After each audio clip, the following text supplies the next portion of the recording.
Welcome back, everyone. So, for this session, we're going to be taking a look at Dada, at least two specific instances of Dada. It's a really fun movement to study. It's serious. They get into serious ideas, but there's something irreverent and almost even anarchically joyous about Dada. So it's a lot of fun to study. So what we're going to do is we're going to look at three key movements in the history. This is by no means the only parts of Dada. So we're going to look at Zurich. We're going to start with Zurich, where it really starts around 1916. At least this corresponds with your 1916A chapter. So we're going to start there, and then after the break, we're going to go to Berlin. So part of the German Dada, which starts just a little bit later, after the end of World War I, around 1919, 1920. So that's what we're doing today. But by no means are those the only movements.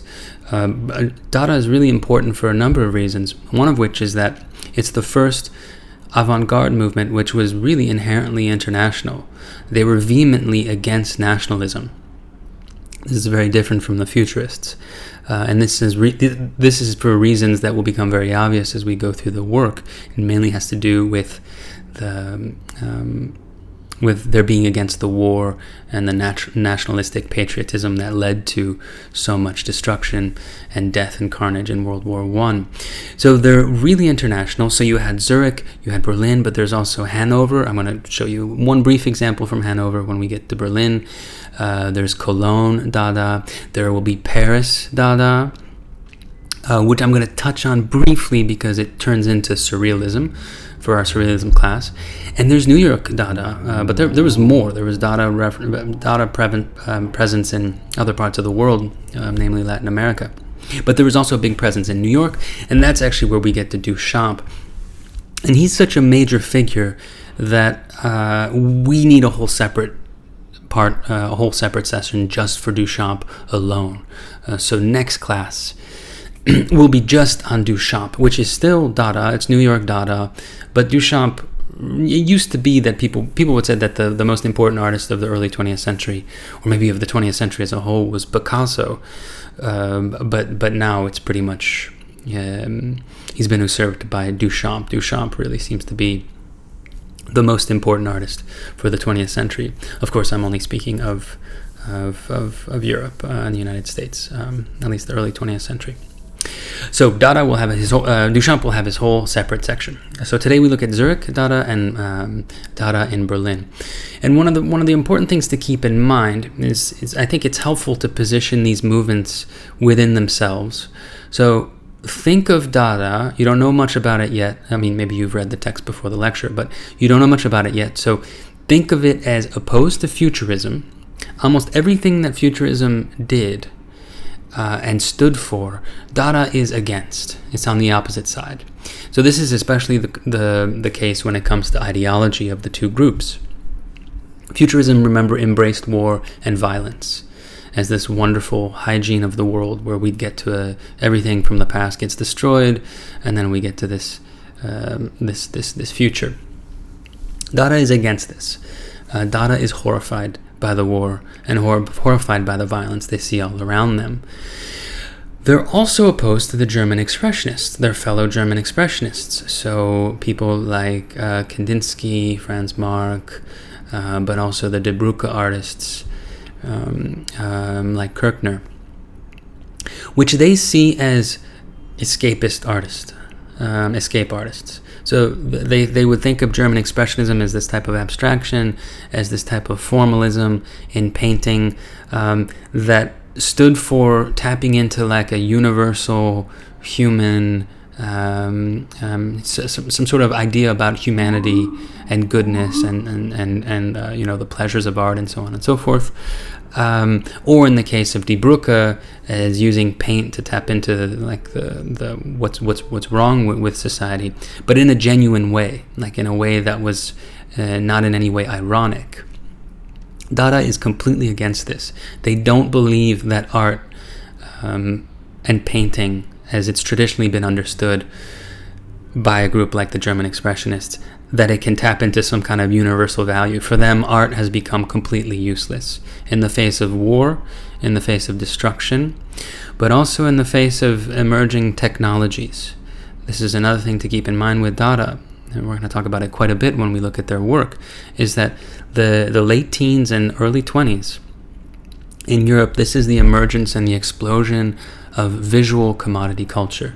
This is the moment where you have advertising. This is the moment where the news all of a sudden has lots of different pictures. Technology has advanced so much that there's an explosion of media and image information.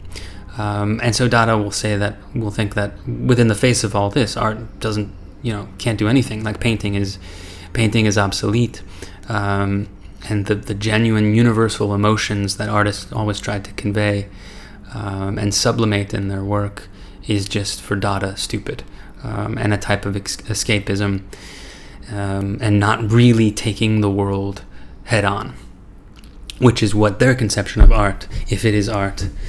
Sometimes it's anti-art with Dada, if that's what they're trying to do with their work. So that's just a brief introduction of Dada. So opposed to Futurism, but also opposed to German Expressionism. And I often start our discussion of Dada in class with this quote. This is probably the most famous opening lines of any work of critical theory. This is a book by Adorno and Horkheimer, The Dialectic of Enlightenment. Very, very celebrated, important book in the history of ideas. It's published right at the end of World War II in 1945. So this is not a book that's contemporaneous with Dada or World War I. But the ideas that Adorno and Horkheimer work with and the argument that they put forth in this book is very much within the lineage of Dada. It's as if Dada foreshadows the argument that Adorno and Horkheimer are going to put into terms of philosophy, but Dada, they're not really doing it in standardized texts or manifestos. They're doing it more in their own practice and in their instigations, and all the things that they did that you're going to learn about in a moment. So the opening line of the Dialectic of Enlightenment, again, very, very famous. It starts out with this sentence. In the most general sense of progressive thought, the Enlightenment was always aimed at liberating men from fear and establish their sovereignty. Yet the fully enlightened earth radiates disaster triumphant. So in class, I would usually then open it up and say, well, how do you understand this phrase, this very famous opening phrase? How would you put it in your own words? It's actually loaded with a lot of ideas and with a large history, a large intellectual history of the West. And so it takes us quite a bit of time to unpack it as a group. So let me just walk you through it very much more briskly here. So what they say in the first part, in the most general sense of progressive thought. By progressive thought, here, let's not so much think of Bernie Sanders and progressive politics as we've come to understand it in this country. Think of it in a broader sense of basically any conception of history of ideas as moving forward, okay, as progressing. And this is usually associated with science and the Enlightenment, right? So this is where we get to the next sentence, the Enlightenment which starts in the 17th and 18th century with scientists like Newton and with philosophers like Rousseau, Locke, Diderot, so on and so forth. The Enlightenment is always aimed at liberating men from fear and to establish their sovereignty. So that line might be the trickiest line of the whole sentence. They're basically giving you the definition of the Enlightenment in one go. So the Enlightenment, in short, was a centuries-long intellectual development in Europe, where we started to think of the world no longer in terms of religious truths, and more along the terms of what the human mind can discover about the world and about the truths herein through philosophy and through science and through reason. Above all, through reason, through human reason. So no longer taking recourse to myths, to superstitions, to religion, but now trying to figure out truths about politics, about the natural world, about society through reason and through scientific modes of thought.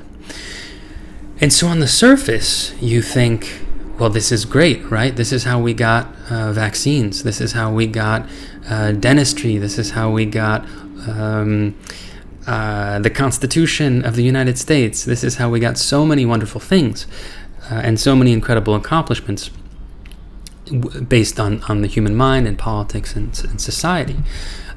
And to establish their sovereignty, what they mean is that this is a move towards an understanding of society where individuals are autonomous, where they have liberal rights. This is the history of human rights. Human rights weren't just there with the Big Bang, right? Or the emergence of our planet 4.4 billion years ago. Human rights is something that had to be thought through and enacted and commemorated by human minds in agreement, right? And this happens along the time of the Enlightenment and the incredible revolutions like the French Revolution and American Revolution and Haitian revolutions that happen at the same time. So for the most part, within the history of intellectual ideas in Europe, the Enlightenment has been thought of as this wonderful thing, right? But then you get the curveball. Then you get the very famous sentence where they say, "Yet the fully enlightened earth radiates disaster triumphant." So what do they mean by that? They're basically saying that the Enlightenment, what you think is actually this wonderful thing that's given us all this well-being, is in fact radiating disaster. And how so? How would that be? Answering that question will help us understand Dada's stance, because Dada will also have this type of counter or anti-Enlightenment mood. And to explain very briefly why they consider the Enlightenment, the Dialectic of Enlightenment, as leading towards disaster, I show you 4 images. These are probably they stand in for the most consequential developments coming out of the Enlightenment and human science, industry, and thought that have led to utter destruction. So the first, the gift that you're seeing here is the atomic bomb, right? So while Enlightenment has led to incredible advances in medicine and science and so on and so forth, and we discover all these things about the world, quantum mechanics, physics, and everything else, it's also the very thing that allowed us to build something that potentially can destroy the whole planet. Like, we can actually extinguish ourselves with our technology. So this is where reason itself, human reason, has almost backfired on itself. It can create the conditions for its own destruction. This is the same thing in war. This is an image from Vietnam. But this already starts in World War I. So the idea that through science, through technology, through human reason, we can develop weapons of mass destruction, right? So these two are combined. This is more up to date. This is more a concern that we now know about, the two on the right. These would not be concerns yet in the early 20th century because they wouldn't have known, they wouldn't have thought of this. But on the bottom there, you're seeing fossil fuel. And so think about it. Beginning with the Industrial Revolution all the way up to today, the reason we can make all this stuff, the reason why we can pull all this oil on the ground and burn it, is because we have the technologies and the know-how to do it. And it's leading to planetary destruction, right? It's leading to global warming. And if we don't get our act together, not us, but those in power, we're headed towards an unlivable planet, right? So this would also fall under this dialectic of enlightenment that Adorno and Horkheimer are talking about, where the very things that we think are great, our industries, our GDP, are the very things that are actually backfiring on us, boomerang on us, and may very well destroy us, or at least a few generations down the road, as is the thing on the top. This is a large feedlot of cattle. So you may or may not know this, but the second biggest emitter of greenhouse gases is animal agriculture, large-scale animal agriculture. And in fact, it's the number one culprit for species extinction, for deforestation in the Brazilian Amazon, for ocean acidification, for dead zones. It's an environmental disaster. It's a total catastrophe. And so here too, the ability for the human mind and industry to dominate nature, which comes out of know-how, which comes out of technology, is actually backfiring on us, and it's creating the conditions for an unlivable world. So all these four examples are all examples of Enlightenment thought leading to its opposite, leading to, in fact, a destruction of culture and civilization. And this is exactly what Dada's point was, but in a different historical context. If you're interested in, this is actually a work of art. This is a photograph by Mishka Henner. If you're interested in the role of animals in culture, art, and politics, take my summer 3 class, my contemporary art and my animals in contemporary art and ecology class, and there's still a few spots open. So if anyone's interested, sign up. So this is where we get to Dada itself. Then we're going to deploy these ideas when we talk about Dada. World War I is this momentous moment in the early 20th century where these ideas start to bubble forth, where we go from an older conception of war, which was still based in, like glory and honor and courage, whether or not that's true, like who knows, but the conceptions of the battlefield and of national conflict as something heroic.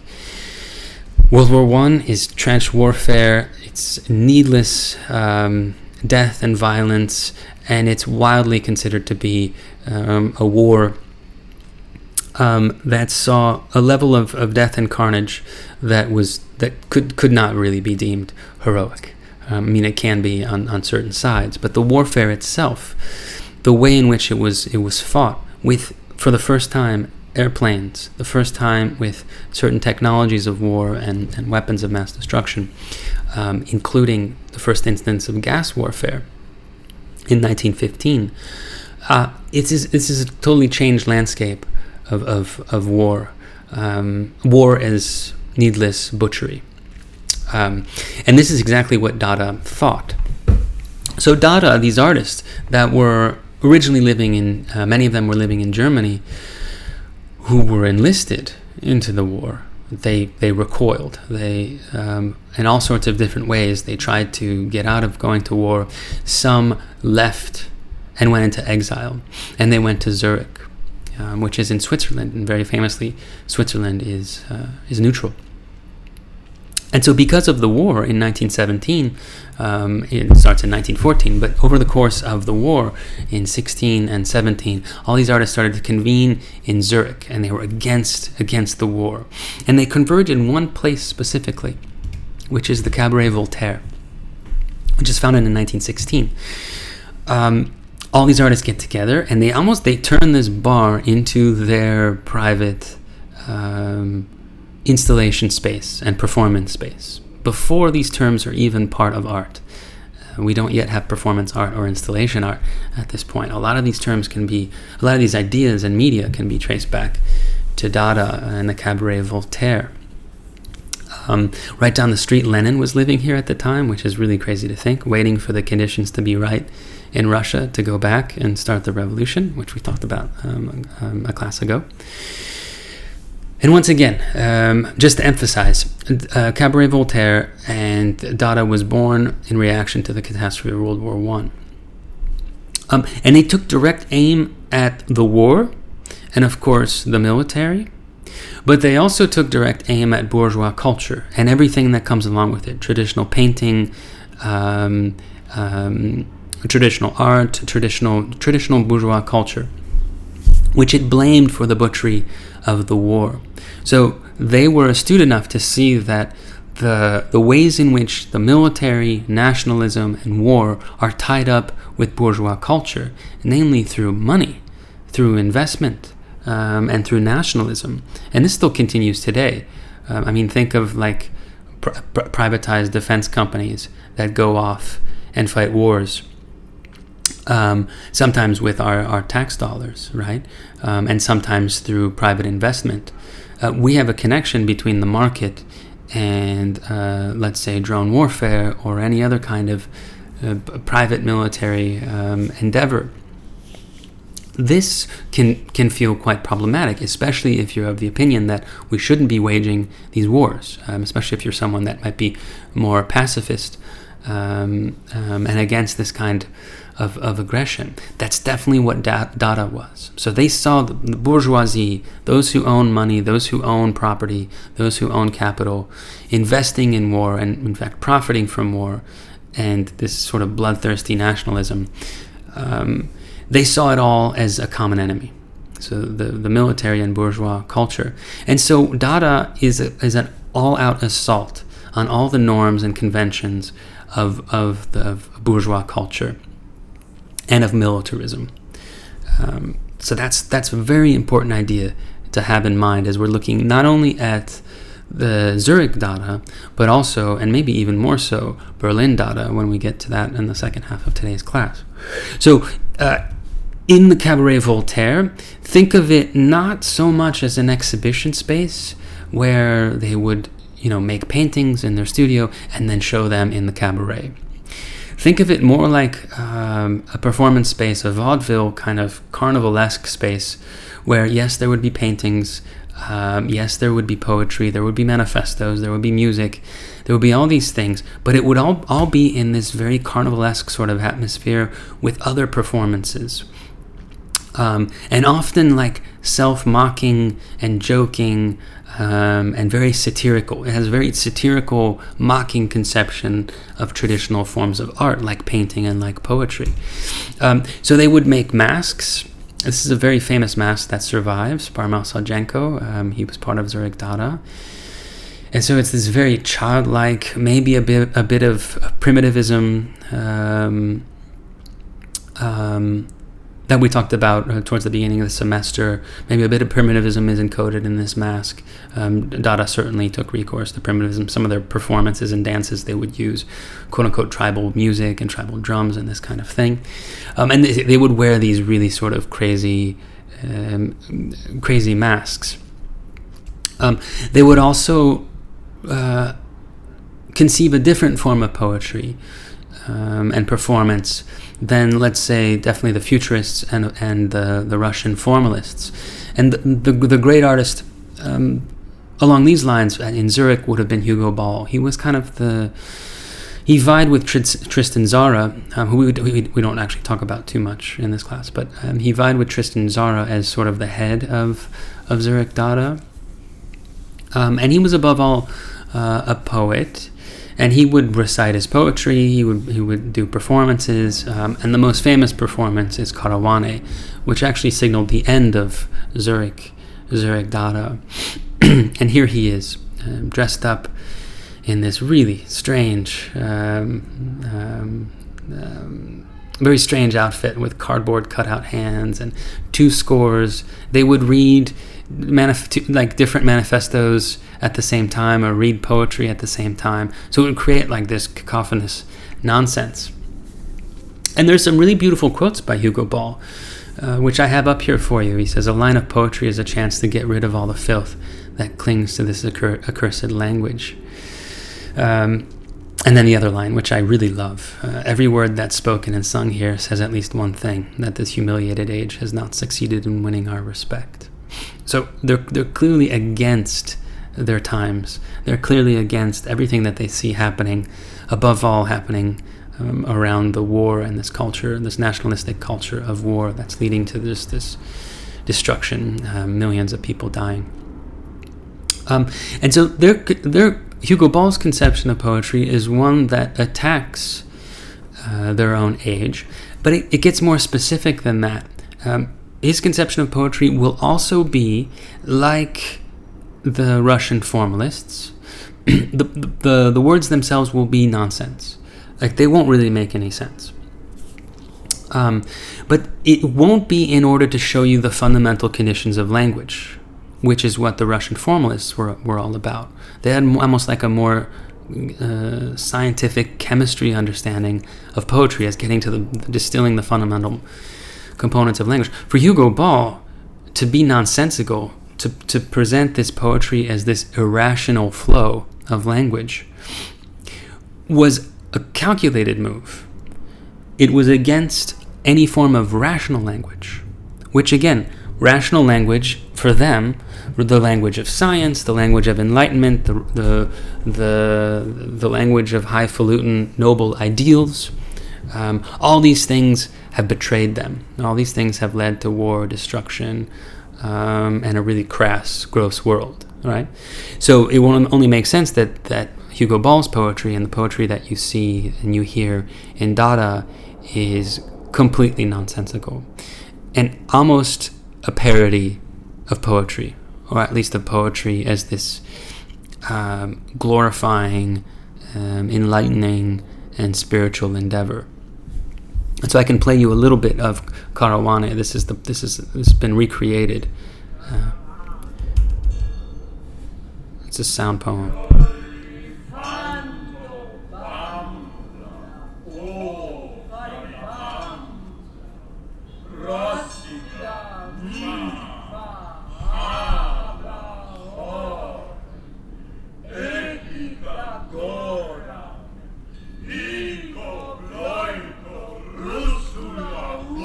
So you can tell it's not making any sense. You have the transliteration here. These are just jumbled words, and the language is just pure formal, inchoate sounds. And again, this is also a moment where in class I would then open it up for discussion and say, what sort of vibe are you getting from this poem beyond simply nonsense? And usually what comes out of this is that a lot of students will notice that it actually sounds, yes, it sounds irrational, it doesn't really make sense, and so it's clearly in opposition to instrumental rational language, the language of science and so on and so forth, which they see as culpable for the war.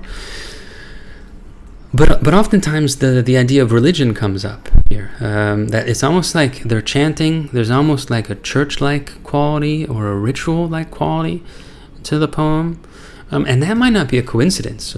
Hugo Ball does have these kind of mystical ambitions, and after his career as a Dadaist, he will go into the church, which is interesting. And this gets back to the ideas that we began with in Adorno and Horkheimer, because one of the other arguments that they have about the Enlightenment and about a conception of the world as founded solely on science and reason is that then all these myths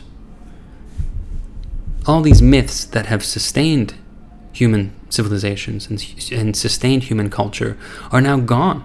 They're demystified, right? So things like, of course, God, prove God, right? Show me God, right? Within a scientific paradigm, it's not going to be done.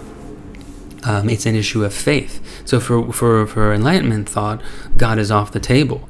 But also like more everyday kind of things like love, like show me love. Someone can come along and say, nah, you have chemicals in the brain, it's just this material thing. There's no like great thing. There's no metaphysical thing called love, right? And all sorts of other things, right? So for Adorno and Horkheimer, they'll say that all these myths, okay, it's great that we've demystified the world and so people don't have like crazy superstitions, but we have to realize that actually there are some really important ideas that are more mythic than scientific that are very important for society and maybe even very important for having a conception of human life as having meaning, right? And I think someone like Hugo Ball would have thought the same thing, that we can't simply enter into an age where everything can be explained through cause and effect and through material explanations and through scientific reasoning, but we need to have some kind of, in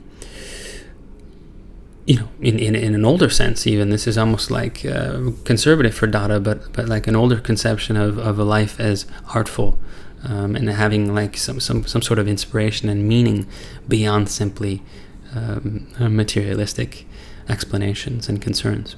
So it might not be a coincidence that this really crazy Caravane poem sounds like an incantation, sounds like a type of chanting. And we'll end then with, there were visual artists associated with the Cabaret Voltaire.